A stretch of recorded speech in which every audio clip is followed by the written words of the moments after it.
నమస్తే, నేను మీ ఈశ్వర్. ఈ6 న్యూస్ కి స్వాగతం. వార్తల్లోని ముఖ్య అంశాలు. తెలంగాణ రాష్ట్రం గురించి మా తెలంగాణ మాకు సపరేట్ కావాలంటూ కొట్లాడి తెచ్చిన కేసీఆర్ తెలంగాణ రాష్ట్రం ఏర్పడ్డాక తెలంగాణ రాష్ట్రాన్ని 10 ఏళ్ల పాటు ముఖ్యమంత్రిగా పరిపాలించిన కేసీఆర్ ప్రభావం మసకబారిందా? బీఆర్ఎస్ ప్రతిష్ట కనుమరుగైపోతుందా? ప్రస్తుతం బీఆర్ఎస్ పార్టీ మనుగడ కోసం పోరాటం చేస్తుందా? పార్టీలో కవిత సృష్టించిన సునామీ బీఆర్ఎస్ ఉనికి ప్రశ్నార్థకంగా మారిందా?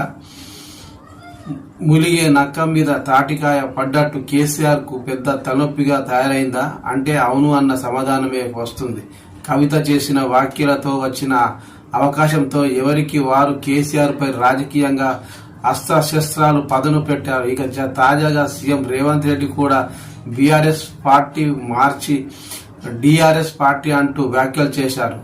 బీఆర్ఎస్ అంటే దయ్యాల రాష్ట్ర సమితి అంటూ కేసీఆర్ చుట్టూ దయ్యాలు ఉన్నాయని కవిత చేసిన వ్యాఖ్యలను గుర్తు చేస్తూ సెటైర్లు వేశారు. కవిత రాసిన లేఖను ప్రస్తావిస్తూ కవిత వేసిన ప్రశ్నలకు సమాధానం చెప్పిన తర్వాతే కేసీఆర్ రాజకీయాలు చేయాలంటూ తెలంగాణ సీఎం రేవంత్ రెడ్డి కేసీఆర్ డిమాండ్ చేశారు.